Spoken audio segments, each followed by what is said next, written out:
For most of human history, people ate with their hands.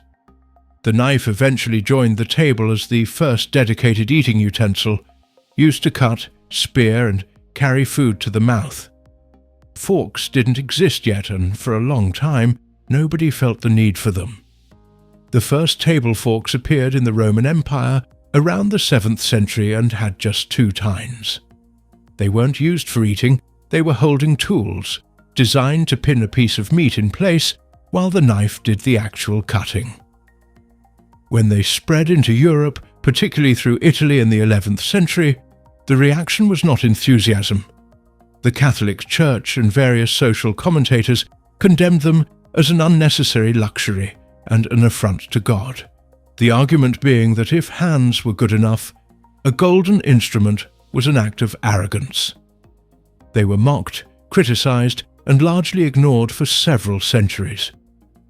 When forks eventually became accepted for actual eating during the 14th century, the 2-tine design revealed its limitations immediately. It worked for meat but was useless for anything softer.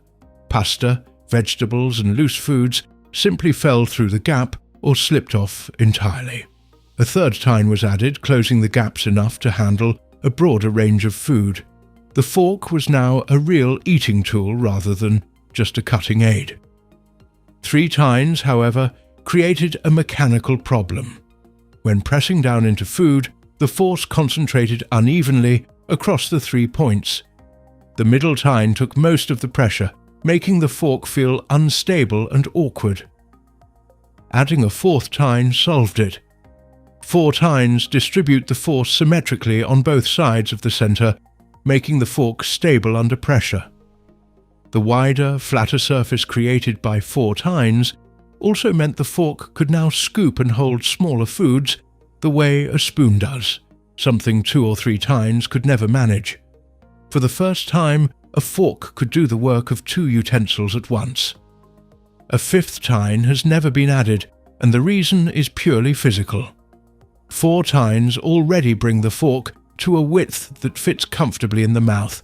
A 5th would push the total width beyond what's practical to eat from, and the additional tine would add no new function that the 4 don't already cover. Click the video on your screen right now, and I'll explain another everyday mystery you've wondered about your whole life, but never thought to look up.